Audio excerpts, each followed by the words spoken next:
အားလုံးပဲမင်္ဂလာပါဒီနေ့မှာတော့ဝင်းကဖနက်လေးတွေကိုဝင်းတို့အများအား lady shoe ပဲအများအားဆွဲနေပေါ့နော်ဝင်းတို့ fashion လက်ဆွဲရှင်မှာဆိုရင်အဲ့တော့ဝင်းကအဲ့လိုမျိုးမဖြစ်ရအောင်ဒီနေ့ဖနက်ဆက်ဆန်းပြပြလေးကိုလာဆွဲပြမယ်ဒီ lesson ကဝင်းရဲ့ဒီ band class မှာပါတဲ့ lesson လေးကိုဝင်းကတစ်ချက်ပညာဒါန sharing ပြန်လုပ်ပေးရပါဝင်းပညာဒါန sharing မလုပ်တာတော်တော်လေးကြာပြီပေါ့နော်အဲ့တော့ဝင်းရဲ့ပညာဒါန sharing ကိုမျှော်နေတဲ့သူလေးတွေရှိလားရှိရဆိုဝင်းရဲ့ comment မှာတစ်ချက်မှန်ခက်ပေးပါအဲ့တော့ဒီနေ့ဝင်းကဖနက်လေးကိုပြန်လာ sharing လုပ်တော့မှာပါအဲ့တော့ဝင်းနဲ့တူတူဆက်ပြီးမှလိုက်ကြည့်ကြရအောင်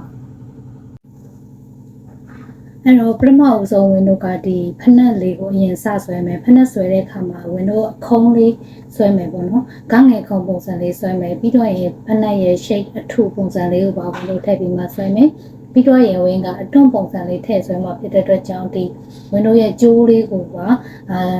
ခေါင်းငယ်ခုံလေးဆွဲမယ်အနောက်ဘက်ကိုရောက်နေတဲ့ဖနက်ကိုကျတော့ဝင်းကပတ်ဆောက်ခုံဆွဲမယ်ဘာလို့လဲဆိုတော့အနောက်ဘက်ရောက်တဲ့hem line နဲ့အရှေ့ဘက်ရောက်တဲ့ hem line ကမတူတဲ့အတွက်ကြောင့်ဝင်းအဲ့လိုလေးထည့်ဆွဲရပေါ့နော်ဝင်းတို့အရာလေးပေးလိုက်မယ်ဒါကဝင်းတို့ပိတ်စအတွန်းပုံစံမျိုးလေးပိတ်စအတွန်းဆိုမှလည်းဟိုဝင်းတို့ခတိုင်းဆွဲနေကြ rubber ပုံစံမျိုးမဟုတ်ဘူးဒါကကျတော့ဝင်းတို့ပိတ်စနဲ့ထပ်ကိုခောက်ပြီးမှတွန့်ထားတဲ့ပုံစံမျိုးကိုတွားထားတဲ့အတွန့်မျိုးကိုထည့်ဆွဲထားတာအဲ့တော့သူ့ရဲ့ shape လေးတွေဝင်းတို့ထည့်ပြီးမှဆွဲလိုက်မယ်ပြီးတော့ရင်တော့ဝင်းကမလိုတော့တဲ့မြင်လေးတွေကိုတစ်ချက်ဖြတ်မယ်ပေါ့နော်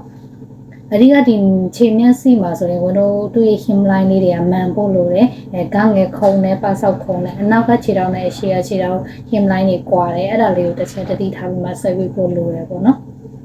အဲ့ပြီးတော့ရင်တော့ကိုဝင်းကဒီအတုံးပုံစံလေးတွေထည့်ပြီးဆွဲလိုက်တယ်ကဲအဲ့ဆိုရင် skin tone လေးထပ်ဖြည့်မယ် skin tone ဖြည့်တဲ့အခါမှာဝင်းကဒီ base အရောင်ကိုဖြည့်ပြီးမှ shading ကိုနောက်မှထည့်တဲ့ technique ကိုတုံးထားတယ်နော်အဲ့လိုပုံစံလေးတွားထားတယ်ဒါက shading နဲ့ shadow ပေါ့နော် shading ကနောက်မှဖြည့်တဲ့ technique ကိုဝင်သုံးပြထားတာပါဝင်းတို့လိုတဲ့နေရာလေးတွေကိုပဲတွားမယ်နော်လိုတဲ့နေရာလေးတွေကိုပဲဝင်းတို့ဖြည့်မယ်ပြီးတော့ပြီဆိုမှဝင်းကဒီဖနက်အတွက်ကိုပြန်ပြီးမှတွားမယ်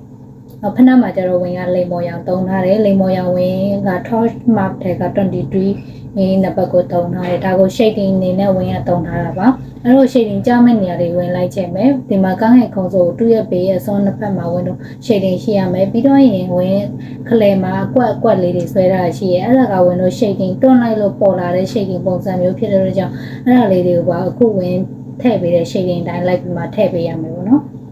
အဲ့ဒါပြီးတော့ပြီဆိုမှဝင်းက